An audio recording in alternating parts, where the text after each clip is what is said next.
নেশা সেটা নয় যেটা সন্ধ্যায় করলে সকালে চলে যায়। আসল নেশা সেটাই যা একবার হয়ে গেলে সারা জীবনে যায় না।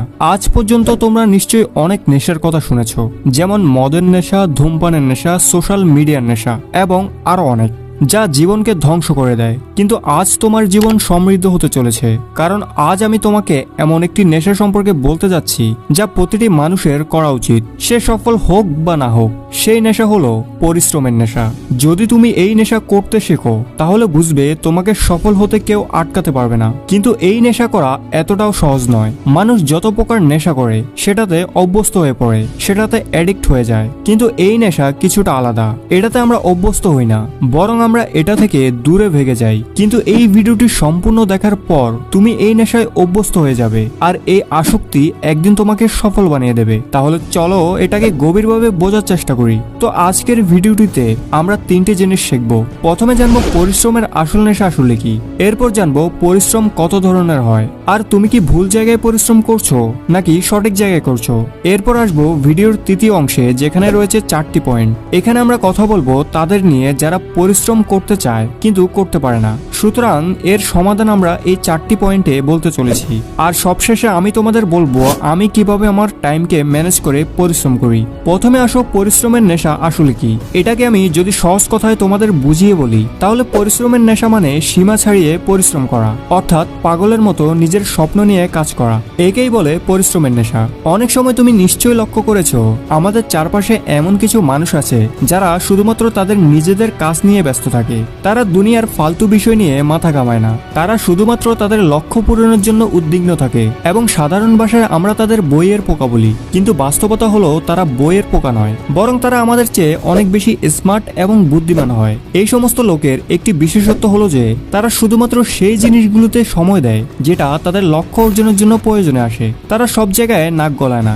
আর এই সমস্ত লোকেরাই পরবর্তীতে তাদের জীবনে উন্নতি লাভ করে। এরাই সেই লোক যারা এই দুনিয়ার 10% লোকেদের মধ্যে থাকে। এদের একটি নীতি আছে, সেটা হলো এরা মাত্র 1 থেকে 2 বছর কঠোর পরিশ্রম করবে, পাগলের মতো কাজ করবে, কিন্তু তারপরে তারা তাদের লক্ষ্য অর্জন করার পর রাজার মতো জীবনযাপন করবে। এবং এই পৃথিবীতে এমন লোকের সংখ্যা মাত্র 10%। আর তুমি যদি তোমার জীবনে বড় কিছু করতে চাও তবে তোমাকে অবশ্যই আজকের ভিডিওটি শেষ পর্যন্ত দেখতেই হবে। এবং হ্যাঁ, তোমাদের মধ্যে কিছু লোক এমনও আছে যারা হয়তো এই ভিডিওটি ছেড়ে চলে যাওয়ার কথা ভাবছো, কিন্তু তুমি এই ভিডিওটি ছেড়ে যেও না, কারণ এইটুকু তো ভিডিওর ইন্ট্রো ছিল। একটু পরে এই ভিডিওটিতে আমি তোমাকে সেই মাস্টারপিস কন্টেন্ট দেব, যেটি দেখার পর তোমার মনে প্রশান্তি আসবে। তাহলে আসো ডিপলি বোঝার চেষ্টা করি পরিশ্রমের নেশাকে। পরিশ্রমের নেশা এর মানে হলো তোমার স্বপ্নের উপর, তোমার লক্ষ্যের উপর সীমাহীন পরিশ্রম করা। এখন কথা বলা যাক সীমাহীন পরিশ্রম কত প্রকারের হয়। দেখো, পরিশ্রম আমরা দুই ভাবে করি। একটি হলো ফোকাস ছাড়া কঠোর পরিশ্রম এবং অন্যটি হলো ফোকাস সহ কঠোর পরিশ্রম।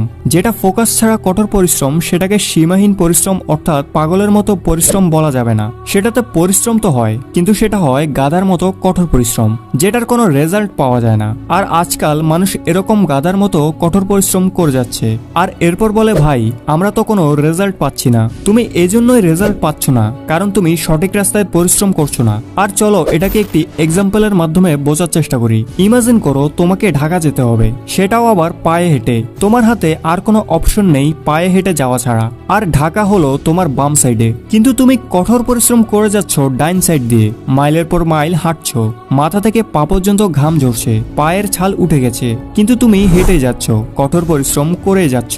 তাহলে বলো তুমি কখনো ঢাকা পৌঁছাতে পারবে? কখনোই না, কারণ তুমি পরিশ্রম তো করছো কিন্তু সেটা রং ডাইরেকশনে।